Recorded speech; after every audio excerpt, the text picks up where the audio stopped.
बहुत समय पहले की बात है जब धरती पापों से ग्रसित हो गई थी और सतयुग से द्वापर तक आते आते मानव धर्म की मार्ग से भटकने लगा था। पर्वत, नदियाँ, वन और आकाश सब प्रकृति चुपचाप उस वतन को देख रही थी। तब देवताओं ने और ऋषियों ने भगवान शिव का स्मरण किया और उन्हें धरती पर आने की प्रार्थना की। भगवान भोलेनाथ तो करुणा के सागर हैं, वे अपने भक्तों की पुकार कभी अनसुनी नहीं करते। उन्होंने तय किया कि एक विशेष रूप में धरती पर प्रकट होंगे, ऐसे रूप में जो भक्ति, तपस्या, पवित्रता का प्रतीक हो। तभी उन्होंने हिमालय की गोद से बर्फ का शिवलिंग बनाने का संकल्प लिया।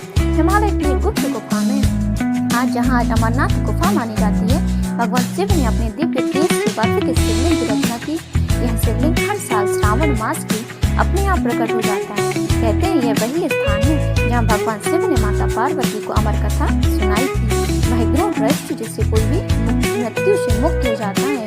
इस बर्फ का शिवलिंग प्राकृतिक रूप से बढ़ता और घटता है, जो यह दर्शाता है कि संसार में कुछ भी स्थायी नहीं है, केवल भगवान की भक्ति ही शाश्वत है। इस बर्फ के शिवलिंग में भगवान शिव निवास करते हैं। कहते हैं जो भी सच्चे भक्त इस स्थान की यात्रा करता है उसके सारे पाप नष्ट हो जाते हैं। यह शिवलिंग भक्तों को यह सिखाता है जीवन क्षणिक है पर भक्ति अमर है। एक चमत्कारिक अनुभव मैं आपके साथ शेयर करती हूँ। एक बार एक साधारण किसान जिसका नाम भोलाराम था, श्रद्धा से शिवलिंग की यात्रा पर निकला।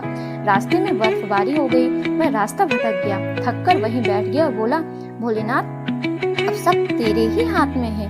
तभी अचानक आसमान से एक धवल रोशनी उतरी और सामने बर्फ का शिवलिंग प्रकट हो गया। भोलाराम ने वही हाथ जोड़कर प्रार्थना की और उसे रास्ता मिल गया।